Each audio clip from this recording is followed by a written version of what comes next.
వ్యవసాయం అనేది పంచులు కట్టుకుని పొలాల్లో దిగినంత ఈజీ కాదు sir. It's a beautiful relationship between man and earth. సైంటిస్టులు కూడా అర్థం కాని సైన్స్ సార్ ఇది.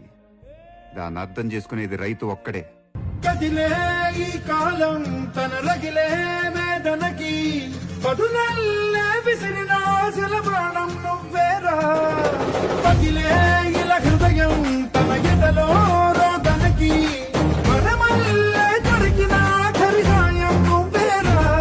కడురెప్పలలో తడి ఎందుకని తననడిగే వాడే లేక విలపించేటి ఈ భూమి ఒడి చిగురించేలా. పదర పదర ఇహలమును భుజము కెత్తి పదరా. నేలను జతకు హత్తుకొని మొలకలెత్తమని పిలుపునిచ్చి పదరా. పదర పదర పదరా ఈ వెలుగను పలుగు దించి పదరా. పగుళ్లకు పనికి రానిదను బ్రతుకు భూములిక మెతుకులిచ్చు కదరా.